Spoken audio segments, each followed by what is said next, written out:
दोस्तों, आदाब, सलाम, नमस्कार। रोम पोप का व मधेपुरा गोप का यह नारा आपने जरूर सुना होगा, खासकर लोकसभा चुनाव में। यह कहाँ का नारा है आप समझ भी गए होंगे, यानी मधेपुरा लोकसभा क्षेत्र का। मधेपुरा लोकसभा का एक अलग इतिहास रहा है। इस सीट से कई दिग्गज लालू यादव, शरद यादव, पप्पू यादव सहित कई दिग्गज अपना प्रतिनिधित्व कर चुके हैं। यादव बहुल यह सीट माना जाता है और उसके बाद मुस्लिम आते हैं, इसलिए यहाँ माई समीकरण भी सटीक बैठता नजर आता है। हम यहाँ के सियासी हालात क्या रहे हैं और समय समय पर कैसे यहाँ की जनता ने उम्मीदवारों को मौका दिया है, इस पर हम विस्तार से चर्चा करेंगे और यह जानने की पूरी कोशिश करेंगे कि यह सीट क्यों इतनी महत्वपूर्ण रहती है और पूरे देश की निगाहें क्यों टिकी रहती है। दोस्तों, इस सीट से ज्यादा उम्मीदवार भी यादव बिरादरी से ही जीते हैं। अभी जेडीयू के दिनेश चंद्र यादव यहाँ के सांसद हैं। मैंने पूर्व भी बताया कि इस सीट से दिवंगत नेता शरद यादव व राजेश रोशन उर्फ पप्पू यादव भी यहाँ से चुनाव लड़ चुके हैं। तीनों यादवों के बीच 2019 में दिलचस्प लड़ाई देखने को मिली थी। काफी रोचक मुकाबला था और पूरे देश की निगाहें यहाँ टिकी हुई थी। दोस्तों, सियासी समीकरण की अगर हम बात करें तो यहाँ सिर्फ बीपी मंडल के अलावा जितने भी सांसद जीते हैं सभी यादव समाज के ही।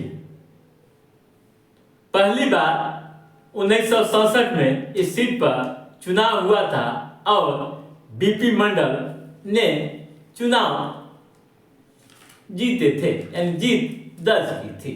दोस्तों, कभी आरजेडी का यहाँ कब्जा रहा है तो कभी जेडीयू व कांग्रेस भी समय समय पर अपना दबदबा रखती रही है।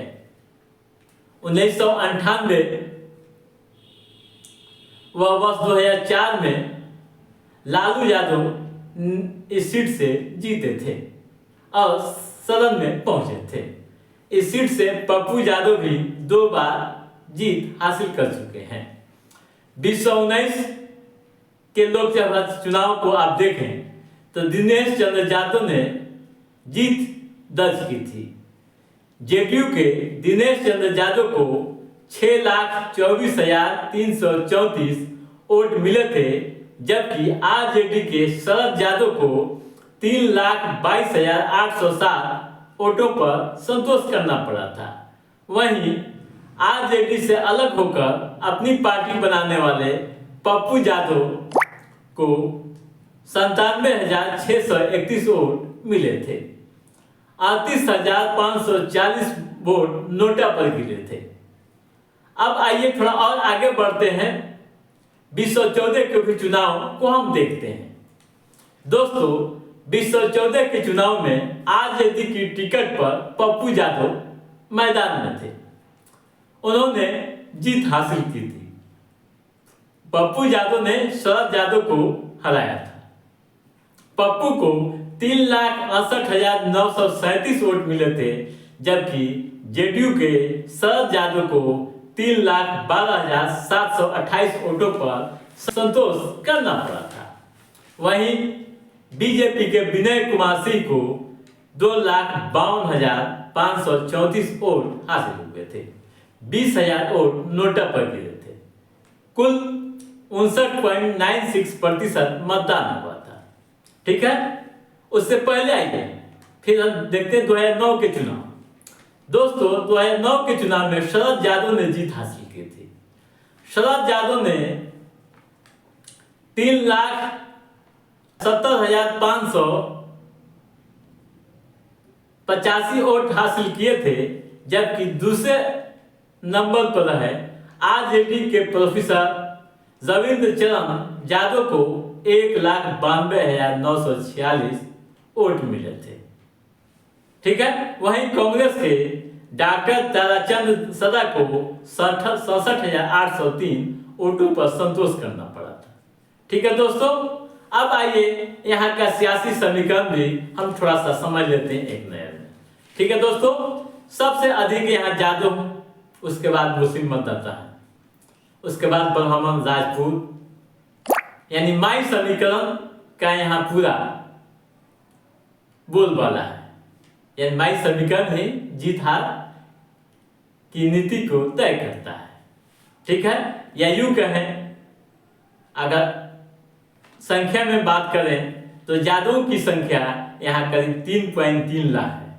वहीं मुसलमानों की संख्या, मुस्लिम वोटरों की संख्या 1.8 लाख, ब्राह्मण 1.7 लाख, कुर्मी कोयरी 1.25 लाख, ठीक है, मुसल 1.08 लाख, कास्ट 10,000। इस तरह का यह समीकरण। ठीक है। विधानसभा क्षेत्र 6 है। ठीक है। 3 विधानसभा क्षेत्र मधुपुरा में है, जबकि 3 सहरसा जिला में आता है। 6 में से 4 सीट पर जदयू का कब्जा है, जबकि एक पर राजद व बीजेपी का कब्जा है। ठीक है। जदयू का किस किस विधानसभा पर कब्जा है ये भी जान लीजिए। सोनबरसा, बिहारीगंज, आलमनगर व मेहसी पर जदयू का कब्जा है। वहीं सहरसा पर बीजेपी व मधेपुरा पर आरजेडी का कब्जा है। ठीक है दोस्तों, अब आइए एक नए में यहाँ के उन लोगों के भी नाम ले लें, उनकी भी चर्चा कर लें जो इस क्षेत्र का प्रतिनिधित्व कर चुके हैं शुरू से लेकर अब तक। ठीक है दोस्तों, 1967 में बीपी मंडल संयुक्त सोशलिस्ट पार्टी से, 1968 में भी बीपी मंडल निर्दलीय, 1971 में चौधरी राजेंद्र प्रसाद यादव, 1977 में बीपी मंडल भारतीय लोकदल, 1980 में चौधरी राजेंद्र यादव कांग्रेस, 1984 में चौधरी महावीर प्रसाद यादव कांग्रेस, 1989 में चौधरी रामेंद्र प्रसाद यादव जनता दल, 1991 में शरद यादव जनता दल, 1996 में शरद यादव जनता दल, 1998 में लालू यादव आरजेडी, 1999 में शरद यादव जदयू, वर्ष 2004 में लालू यादव आरजेडी, वर्ष 2009 में शरद यादव जदयू, वर्ष 2014 में राजेश रंजन उर्फ पप्पू यादव और 2019 में दिनेश चंद्र यादव जेडीयू। ठीक है दोस्तों, अब आइए आगामी चुनाव की रणनीति पर भी थोड़ी जिक्र कर लेते हैं। ठीक है दोस्तों, आगामी चुनाव में यहाँ काफी दिलचस्प मुकाबला होना है। आरजेडी ने शरद यादव के बेटे को टिकट नहीं दिया है। शरद यादव के बेटे शांतनु यादव बड़ी उम्मीद पर थे और लगातार क्षेत्र में सक्रिय थे कि उन्हें आरजेडी टिकट देगी, लेकिन आरजेडी ने उन्हें टिकट नहीं दिया। आरजेडी ने यहां से प्रोफेसर कुमार चंद्रदीप को मैदान में उतारा है, जबकि जदयू की ओर से दिनेश चंद्र यादव मैदान में है। इस बार के चुनाव में यानी राजद, कांग्रेस, सीपीएम व वीआईपी एक साथ मैदान में है, तो वहीं दूसरी तरफ एनडीए खेमे में जेडीयू, बीजेपी व चिराग रालोसपा है। इस चुनाव में क्या होगा यह कहना तो मुश्किल है, लेकिन इतना तो तय है कि इस बार का मुकाबला भी 2019 से ज्यादा दिलचस्प होगा और पूरे देश की निगाहें इस सीट पर टिकी रहेंगी। तो दोस्तों, आज के इस एपिसोड में बस इतना ही। हमारा ये एपिसोड कैसा लगा आप लाइक और कमेंट करके हमें जरूर बताइएगा।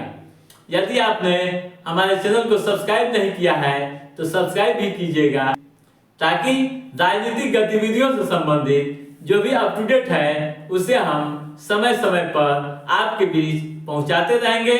तब तक आप अपने दोस्त को दीजिए इजाजत।